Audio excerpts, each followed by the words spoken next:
They think it's the responsibility of the teacher. Also, within our societal values have really diminished. There's a culture now of materialism, and it has spread so far already to the point of helplessness. Sometimes when I sit among people, I feel helpless. I feel I'm alone on this modest living kind of thing. What exactly do you really need? How much wealth do you need? How much affluence do you need? How much majestic homes do you need? Why are we so desperate about this materialism?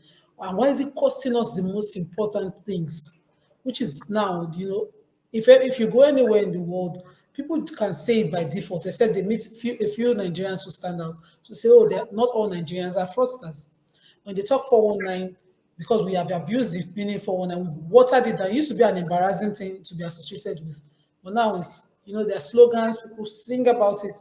We've lost regulations of our language in music, our language in arts. These have continued to promote devaluing, societal ethics and values here.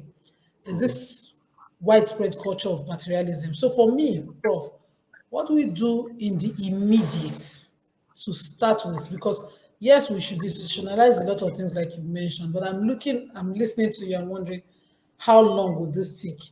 Will this come into effect by the time my child is in university, or do I have to do something in the immediate? So what do we need to do in the immediate to stem this as a society now? Well, you and I need to start acting as ambassadors for the kind of change we want to see. If you do it in your own household, you model your kids will become peer influencers to their peers, right?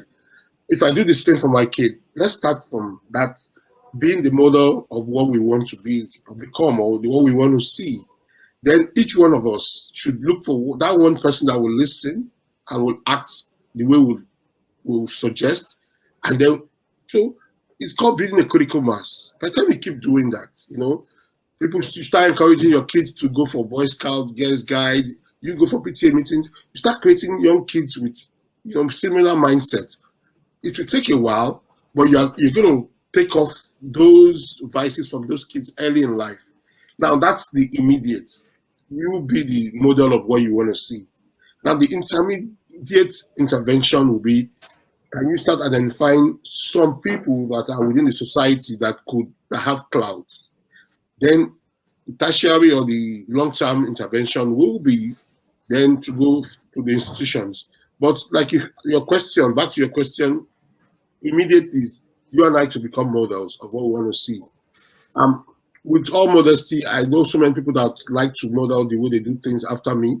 And I tell them, you don't have to be Butali, you don't have to be Aziz Butali, you can even be better.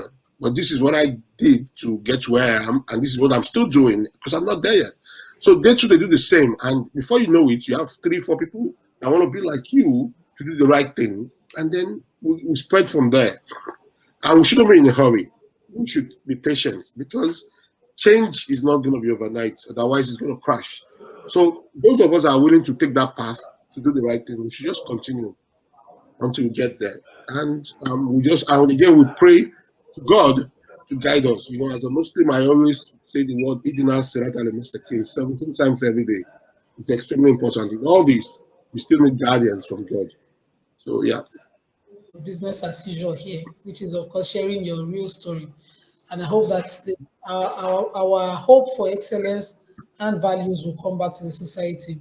But quickly, I would like you to share your strategies with us. I know that you have a passion for supporting small businesses, and from what we discussed earlier, you must have learned certain things, you've dealt with certain things. So let's inspire a young person listening on this interview who also has a young African who has a passion to go into business, to do things.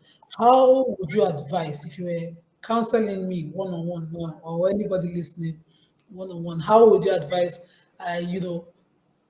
appraise my challenges, my risk, and what strategies would you advise I use to combat them? Okay, good. So for any young person that wants to go into business, the first thing is, what do you even know about that business? So it doesn't have to be an academic exercise, but you can even ask questions could also go checking out information about that business.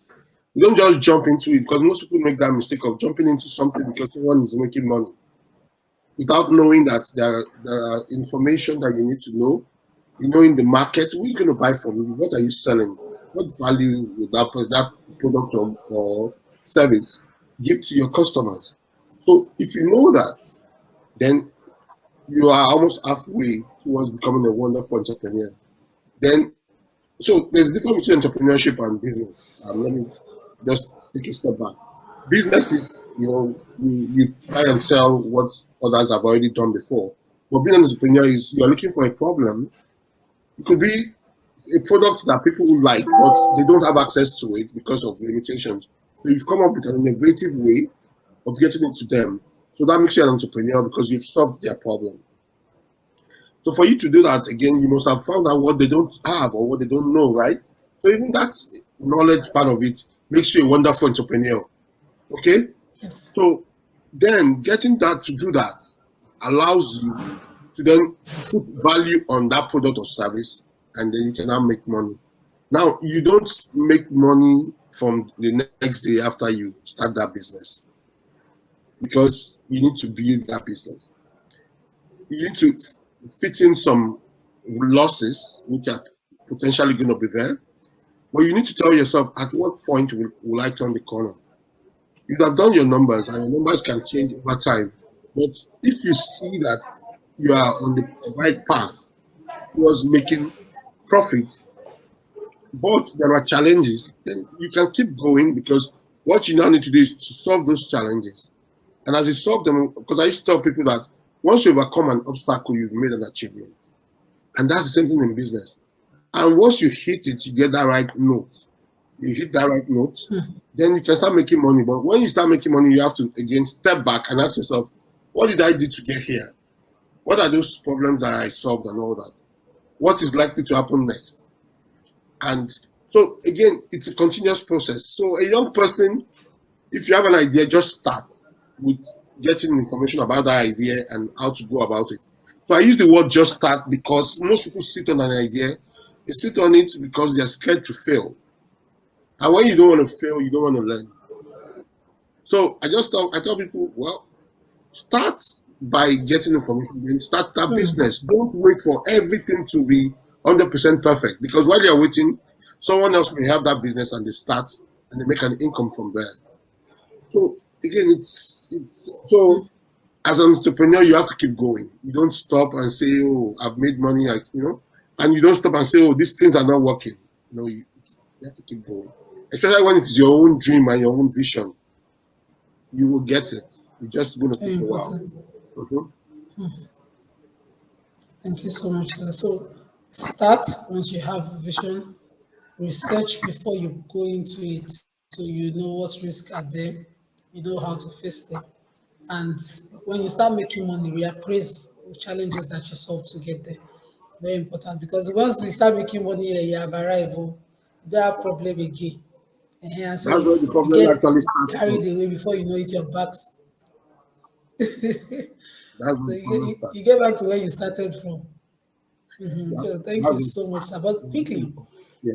I'd like to know your definition of failure and success, because you just talked now that if you're afraid to fail, you won't learn anything. So, what exactly would you consider success? What would you consider failure? Um, Let me start with success, because I don't even believe in failure. I believe in learning. I call failure learning process. I don't call it failure, because when you use the word failure, it's derogatory and it's going to take a lot of energy from you. And I mean, when you see people that have failed, it takes a lot of energy and they feel they failed. So I try to use a positive spin to it. I rather call it a learning process. And when you're learning, because you don't know, right? So you become a sponge. You want to absorb. So we talk about failure in that regard. But for success, I consider myself successful when I I am working towards my outcome. Not only when I get to the outcome, when I am working towards my outcome. I consider success as you putting a process in motion and deliberately and intentionally following that process. That is that's success in itself, because you've lifted your body, you've lifted your idea, into motion. That's success for me. So anything that allows you to go towards what you want to achieve for me is success. It doesn't have to be that final thing that you achieve. Getting admission into the university is success because what you are going to do at the end of the day is to get a degree. So you're on track. Getting to start a business is success, not until you start making an income. So always encourage yourself because each stage of that process tells you that you can do more. So that's the positive mind I want to put into success. Success is not just results, that's outcome. Success is how did you get there, right? For me. Now, for failure, I don't see failure, I see learning opportunities. Because the only people that have failed are those that never tried. Don't forget that slogan. You that you've done it and you didn't get the outcome you desire, you have learned because you now know how to. Yes. That's not the route. That person that is saying, hey, I told you, don't do it. Now you have failed. That's the person that is failing because he has never tried. And when they test you guys again, you have a second opportunity, you will be starting from experience. That other person will be starting from that mindset that they had 5 years ago. So, and there's no way you start from experience and you don't get closer to your outcome. There's no way. Ask any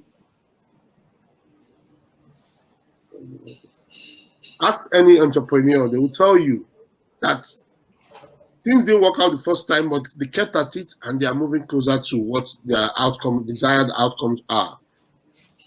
So I quickly learned something now. Here when you make money, you're not making an income. People don't look towards earning an income. So if you start a business and you can take away something from that business to meet your daily needs while you don't run down the capital, you've made money. But the way we're waiting for Bemo. There's a way they call it on the streets here.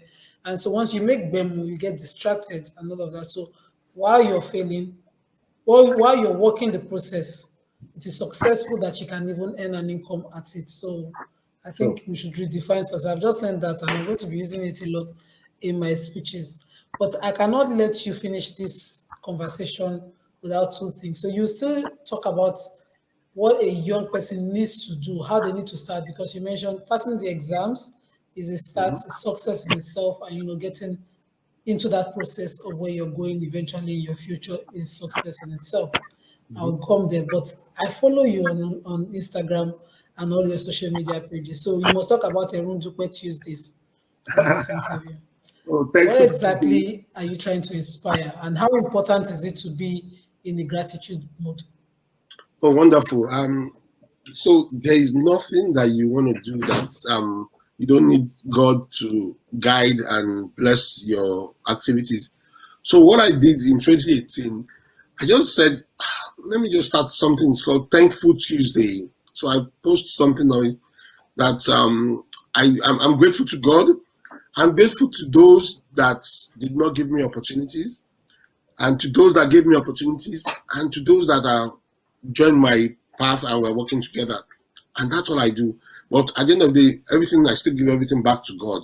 So I called it Thankful Tuesdays. I just started in 2018 on my WhatsApp status. And before I knew it, so many people were copying and pasting it on their status. And it became a tradition such that if on a Tuesday, if I'm so busy, I've forgotten to post on my status, people call me, Butali, no problem. I said, what happened? You didn't post Thankful Tuesday. It reminds me to also thank God. So I was like, really? Okay, I continued, and then I now started posting the same message on my Instagram page, and I got the same feedback from a few friends that whenever you post that, it reminds us to also thank God. So what I did again was I modified it. I said, you also choose a day and do the same. That we should be thankful every day, but one day just do it so that you can inspire others and remind them to thank God. So I called, and at the end of the day, I put hashtag Yeru. That means we are all servants of God. We should always be grateful. Yes. And I say, count your blessings. And the reason why I say count your blessings is we all complain, but if you just sit down and tell us, just say, oh, today I'm awake and I'm breathing. I know someone that is in the hospital. Is that not a blessing for you? Yes. You're able to breathe. Is that not a blessing? So I said, okay, count your blessings. When you count them one by one, you'll be amazed at what God has done for you. So that Yes. was just the message, and it was personal for me in 2018. And I've tried not to miss a Tuesday, and I've been consistently doing that. And that's what I tell you about.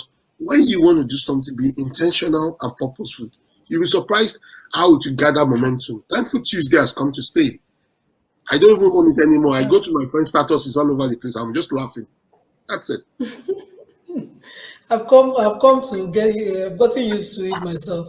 So every Tuesday, I just remember, maybe after a hard day, because these days I'm multitasking and doing a lot of things, and I'm finally free. Before I go to bed, I will find your Thankful Tuesday post. You know, sometimes I'm done, I can read everything. Sometimes I just read the immediate caption, and I'm just grateful. Being Yeah. grateful is it's a way to reappraise yourself and know that you're not doing badly, and it's a way to ensure that you're in the right mental frame. I do it. I used to do that every morning. So before I go to bed, I do my appraisal for my daily activities and seek forgiveness. But now I've added when I wake up in the morning, I reappraise and thank God for the things that I have. I'm very grateful to Allah now for so many things because of that. So it's good to reflect on your gratitude and your shortcomings so that you or excesses too, so that you know where to seek forgiveness and where Mhm. to start with things. Absolutely. But Prof, before you leave, let's imagine this. There must be in our viewership, we've gone wild. We've touched a lot of platforms now, and a lot of people are watching us. I'd like you to talk to a young professor, as is Butali somewhere, who's aspiring to be you, and he's starting from the very beginning of writing the exams and gaining admission. What would you say to such a young person listening as the first thing they do when they step into campus? Well, I think you should allow yourself to pass through campus and you should allow campus to pass through you.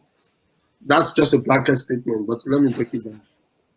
As a young me, and this is what I did, and it is, you go check it, is there. I try to understand campus, starting from when I was at the University of Lagos before I would move to the medical school in Idiaraba. You know, classes, the time, I don't miss lectures, no matter what's going on around me, because that's why I'm in school. I always tell people, first do while you're in school, then ask yourself, what more can I learn? Because the university is a social environment. So you learn some of the things that are going on in terms of capacity building, networking friends. The friends I made in year one, I have a friend that I met. In fact, the guy was one of those that intimidated me the first day in school. He said he wants to be the president of Nigeria. But till today, that guy is so super successful because he had that mindset. And that's one of the people that I really looked up. Like, oh, I can be president. Year one, you guys are in year one. Somebody's telling you he wants to be president of Nigeria. But he still has that mindset to today that and he's very successful. He's a psychiatrist. He's an entrepreneur. He has hotels. He has other businesses. But he's a psychiatrist in the UK. Very successful guy. So that guy, from that one first day, I already got that, what they call self-confidence from him. You learn that in university. You see people with different, not all so good, not so bad, but take what you think will be useful for you long term. I took confidence from that guy. Then there are what's it called, student organizations in school. Try to be part of it. It helps you to understand volunteerism. It helps you to understand leadership. I was a member of the KB Club. I rose to become the vice president of KB Club. I learned philanthropy. During our time in KB Club, we used to visit our seniors that are in practice, that have distinguished themselves. When we go there, we look at them and say, oh, I would like to be as good as or better than this person. Then it exposes you. I met so many non-doctors during my time in KB Club when we went for fundraising. And one of them, I became so close to her and her kids that her son and I became good friends. God bless his soul. He passed on in 2002, and that really broke my heart. But I learned so much. I met people through these people while I was in school. I was busy. Now, everything I do now appears to be magic, right? I learned them back in school. Networking, the power of people, delegation, carrying out a task from the beginning to the end, while at the same time going for your lectures and studying. It didn't even affect anything. I was National Secretary General of Dental Students. I was Vice President KB Club. I was all chairman of the Medical Student Hostel, acting at some point, Vice Chairman, and then all chairman. I was also a parliamentarian. I was enjoying myself as a student. At the same time, I was still very studious. I was taking my lectures and I was able to study. And I was involved in organizing social activities. My class yearbook, our final year parties, I was very involved. So, and that made me a better student and a better person today. Professor Butali did not become Professor Butali overnight. He became Professor Butali because he enjoyed what he was doing and he made himself available to learn. And all these things I've told you, they are learning moments. I took them as learning moments. And when I was writing my proposal for PhD, I included that part. What that tells the person reading was that I had a good quality of life. I had a social balance. So people don't know. People think, oh, you just go read. Then when you get out, you want to catch up with social life. Then you do the social life does not mean drink and smoke. Social life means interacting, learning from new experiences from people that you've never met, and all that. So a young professor, young Aziz Butali, when you get on campus, make your academics your priority. Also include networking, meeting people, because your life friend, person that you're going to be a good friend with long term, might be that person sitting next to you on the first day of your lecture. And finally, during youth service, I continued this networking thing. And one of the person I met at youth service is still my very good friend till today. We only met in camp. And we're still very close. He's from Jos. And that relationship, so whenever you are, especially when you get on campus, seize that opportunity, because what you learn is not written in textbook. That social experience, that lifetime experience, you really get it when you make yourself available to that. And again, I remind you again, make your academics the priority, but do not forget to get involved in other things that would help build you, because it's not only the book that you know or the academics that will make you outstanding. It is the other things, the other pecs. Bill Gates is not just Bill Gates because he understands software or coding. He's Bill Gates because he has the power of people. Dangote is not just Dangote because he knows how to buy and sell. He's Dangote because he has the power of people. He also networks. So everybody that is successful has a way to network. And the university is a wonderful place to do that. Thank you. Thank you so much, sir. Thank you so much. I have learned, and I hope that all our viewers have learned too. So focus on the larger world out there. If you're listening, Prof just said it. Find a balance. Prioritize your education, your academics, but have a social balance. So go, what did you call it earlier? Let the university pass through you as you're passing through the university. Very, very important. Thank you so much, sir. On behalf of Agbari Multimedia company, we must say thank you for joining us today. Thank you for your impactful counsel. Yeah, thank you very much for having me. You guys have done a wonderful thing. And I hope others will make themselves available to also come share their nuggets. Thank you.